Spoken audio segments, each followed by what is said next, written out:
Hola, en esta ocasión veremos el tema de razón de un segmento. Hablaremos de la proporción, aprenderemos a dividir segmentos y a comparar distancias más a fondo. Empecemos con un ejemplo de proporción para explicar el tema. Supongamos que tenemos a dos corredores que van en la misma pista. El corredor 2 corre al doble de la velocidad que el corredor 1. Esto quiere decir que por cada metro que el primer corredor corra, el segundo va a correr 2 metros porque va al doble de la velocidad. Sin darnos cuenta, aquí ya estamos manejando el concepto de proporciones. Las proporciones señalan básicamente qué tan grande o qué tan chico es un objeto a comparación de otro objeto. Ahí está la clave, en la comparación de dos objetos. En geometría analítica usaremos este concepto de proporciones para dividir segmentos.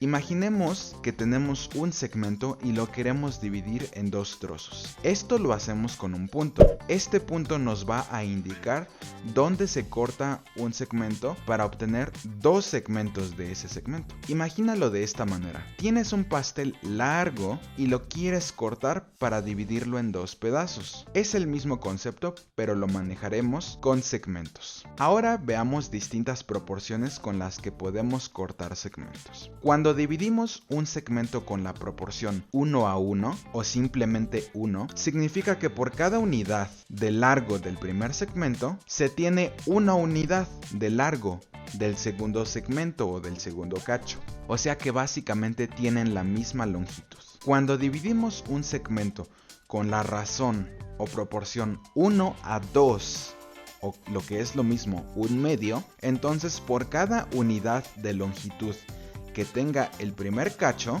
el segundo tiene 2 unidades de longitud, o sea que el segundo es el doble de grande.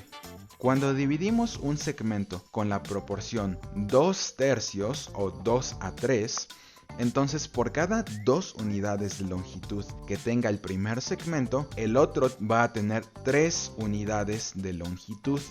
Después de estos ejemplos, explicaré cómo resolver ejercicios en relación a este tema, pero para esto necesitamos algunas fórmulas. En general hay dos tipos de problemas cuando hablamos de división de segmentos. Caso 1, 3 puntos, te van a dar 3 puntos. 2 puntos definen un segmento y te dan un tercer punto que es el que define dónde se hace el corte, por así decirlo. En este caso lo que piden es hallar la razón o proporción con la que cortamos el segmento. A este tercer punto que te dan se le va a llamar colineal, que significa que el punto está sobre la misma recta que el segmento. No tiene sentido que esté fuera de la recta, porque no cortarías nada. Es como si quisieras cortar pastel, pero justo lo cortas por donde no hay pastel. No estás haciendo nada, no estás cortando nada. Y bien, para hallar la razón o proporción, se necesitará una fórmula, la cual es la siguiente. R, que va a ser la razón o la proporción,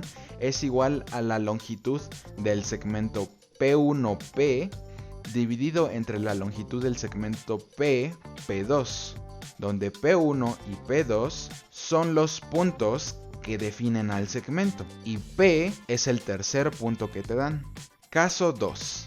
Te dan 2 puntos, los cuales se llamarán P1 y P2, o a veces les ponen A y B dependiendo del problema, pero para no confundirnos digamos que A es igual a P1 y B es igual a P2. Estos puntos definen un segmento y también dan una razón con la que un punto va a dividir el segmento. Te piden encontrar cuál es ese punto, cuál es el tercer punto que divide al segmento. Esto se va a hacer con dos fórmulas, las cuales van a ser las siguientes. X es igual a x1 más r por x2 dividido entre 1 más r, y y es igual a y1 más ry2 dividido entre 1 más r. Aquí lo que hay que hacer básicamente es sustituir valores para obtener los valores x y y. Estos valores x y y van a ser las coordenadas del punto que queremos encontrar. Encontrando las coordenadas ya sabemos cuál es el punto.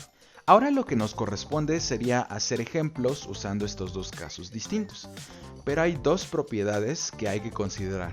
Estas dos propiedades a veces son ignoradas, pero llegan a causar mucha confusión entre los estudiantes. Las propiedades son las siguientes. Propiedad 1. La razón sí puede ser negativa. Hay estudiantes que se confunden cuando les piden hallar la razón y les sale negativa, y esto no significa que esté mal el resultado. Lo que significa es que el punto se sale del segmento, pero sigue perteneciendo a la recta. Recordemos que un segmento es un cacho de una recta, pero es completamente posible que la razón sea negativa. Propiedad 2. La razón no es conmutativa. ¿A qué me refiero con esto? Al hablar de distancia mencioné que la distancia de un punto A a un punto B es lo mismo que la distancia del punto B al punto A, pero esto no es lo mismo con la razón. Si tenemos dos puntos A y B y una razón para dividirlos, no los podemos voltear, se deben quedar así o podrían alterar la forma en que cortamos los cachos. Piénsalo de esta manera. Regresemos al pastel. Si cortamos el pastel de tal manera que el cacho 1 sea casi todo el pastel y el cacho 2 sea un pedacito, pues no es lo mismo que yo me quede con el cacho 1 y tú con el cacho 2, a que yo me quede con el cacho 2 y tú con el cacho 1. ¿O sí? Por esta razón, no podemos voltear quién es el punto A y quién es el punto B. Si ya te dicen quién es A o P1, que es lo mismo, A igual a P1, y si ya te dicen quién es B o P2, no los cambies, así déjalos. Y bien, una vez aclaradas estas dos propiedades, ahora sí, hagamos ejercicios. Por el momento esto sería todo, en futuros videos haremos más ejercicios de este tema. Sin más que decir, nos vemos hasta la próxima. Si tienes dudas, no olvides contactarme.